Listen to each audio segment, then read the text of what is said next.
Okay, so you're looking at my new economical irrigation system, 55 gallons at a time. I'll probably need several thousand gallons, but I can run water from the creek into the 55-gallon drum, and from there disperse it out with good pressure to affect a good sprinkler rotation. So what I found is the existing hoses that come with the C-Flow 5.5 or 55 series pump is not large enough to get the capacity for the PSI up to activate a sprinkler system of any assistance.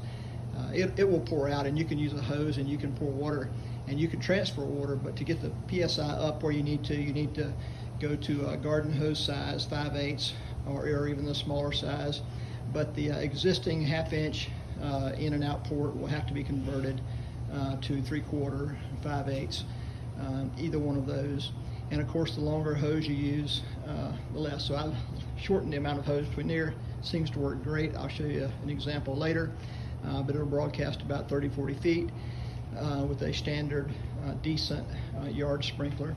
I've used just a standard 12-volt battery from one of my feeders, and then I tested it with 50 foot of hose with the sprinkler on the other end, which was a 5/8 hose, not a smaller size gauge hose, but a regular size hose. So anyway, I just put a simple on-off switch right there, running the red into the red and then red out again to the battery, so that you can switch it on and off here.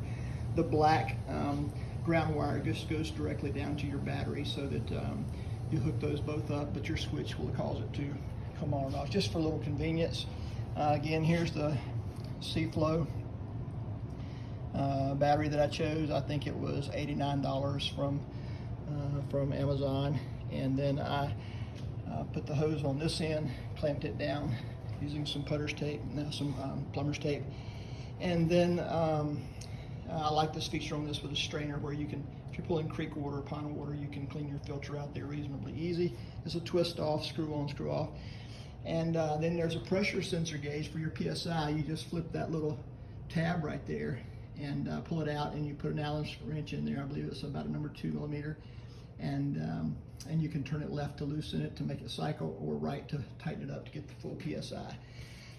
Then I simply put the adapters on the end from the small 1/2 inch port up to the 5/8 standard hose port, and then purchased about 5 foot of wire so that I could place my battery on the ground or put it in a battery case box to keep it out of the weather.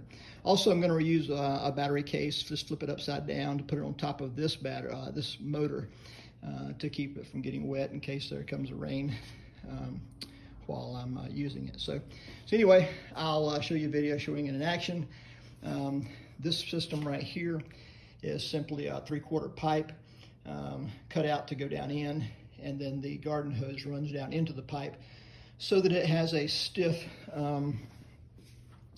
approach down here. If you can see, the hose goes down into the pipe. The last 4 inches or 6 inches are flexible to get to a little bit of a bend, but the upper section is stiff 3/4 that fits nicely down into that.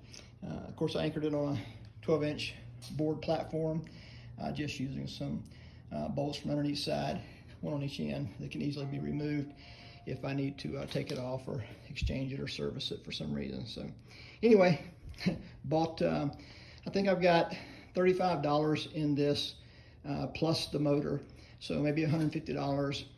All the container, the 55-gallon food grade container, I've got for free for pickup off of Facebook Marketplace, and then the hoses as well. So they're used, but great shape. So just to make sure I'm being clear, I've got the Ryobi pole sup pump running. That is on 75 feet of standard 5/8 hose running into the barrel. The barrel pulls it up and comes to the C-Flow pump, which is connected to a 18AH standard 12-volt battery. You can use pretty much any. I'm testing the battery life on this one. I think it's running for about 90 minutes on this pump, but I'll verify that later. But remarkably, I hooked a slightly smaller hose, still 5/8 connection, but the smaller standard size, to a 150-foot hose, and even the 150-foot hose comes out to a really, maybe even better radius, because it's casting about 40 feet on each side, giving me a pretty wide range of. I only have my sup pump irrigating 35-40 feet at a time using the creek water. I'll send you a video. So here's the pump in action. It's broadcasting about 35 feet.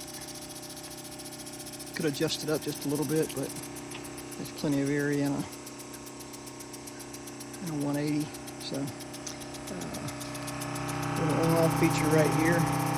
Just a simple lever switch. Instantly turns back on.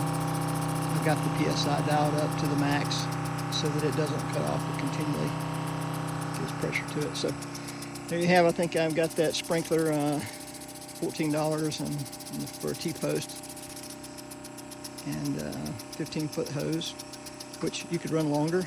If you run longer, go up to a 5/8. That's just a standard, a little bit smaller hose. So I'm filling up the tank, running down to the creek, where I'm using a Ryobi sup pump, pole pump. I just installed it along the bridge, and the pump is keeping up and exceeding. It'll pump about 45-50 gallons every 9-10 minutes. So it's keeping up in the 55-gallon drum. That alleviates having to force this pump to push the water all the way across the field. And so I can fill the tank up straight from the creek, or I can fill the tank up and run it across the field and empty it out and come back.